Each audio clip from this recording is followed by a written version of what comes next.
Before we begin today, I wanted to just back up a few minutes just to remind ourselves. Remember Mount Vesuvius, who has had grumblings before, erupted about 6 months ago, and most people are not extremely concerned about it.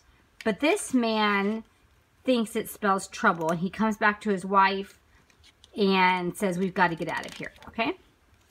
So let's start here with chapter 3, the spirit of a hero. Not everyone was so concerned for their safety.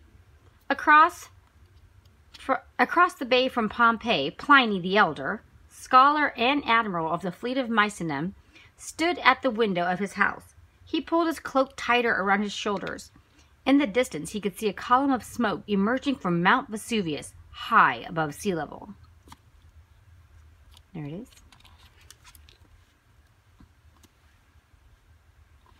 With each passing hour, the plume of smoke streaming out of the volcano had become larger and more ominous. This hadn't prevented him from keeping to his usual routine, a cold bath followed by a light lunch of bread, figs, and olives, sitting beneath the mural of Venus the Shell on the dining room wall. Even his nephew, Pliny the Younger, seemed happy to continue calmly with his studies. Eventually, a slave came into the room to clear away the lunch things. Without turning from the window, Pliny gave him an order. "Get a ship ready for me right away, please." He continued gazing at the smoke that was now hanging over the town like a cloud. "Out into the bay. I want to get a closer look." The slave hesitated, wondering if he was brave enough to question his master. "Are you sure?" he asked. Pliny turned from the window. With the light behind him, it was impossible for the slave to make out the expression on his master's face. He could not see the animated glint in the old man's eyes that indicated neither fear nor dread. Pliny only felt excitement. "Of course I'm sure." Pliny emerged from the house,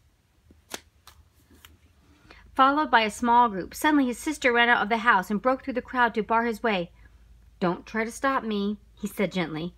No, this came for you," she panted, thrusting a rolled up papyrus message into his hand. Looking at his sister suspiciously, Pliny the Elder unfurled the papyrus and carefully read its contents. It says, "Help! Send a boat for me. Can you see it? Vesuvius is exploding and pumice stones are raining down on us. I need to get away. Your friend, Rectina." "A change of plan," muttered Pliny, still studying the note. His sister let out a sigh of relief. "Thank goodness you've come to your senses. I was so worried about you."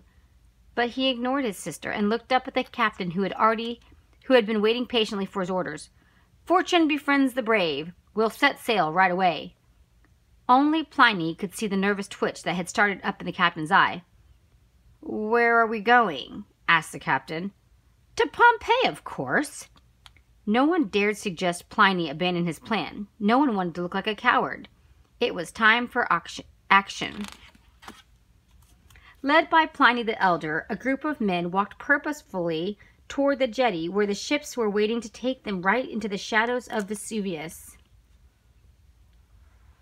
As they climbed aboard, trying not to look down at the water below them, only a few of the men noticed the unusual choppy sea. Pliny the Younger and his mother stood at the edge of the jetty, holding on to each other and waving as Pliny the Elder set sail towards danger. They did not know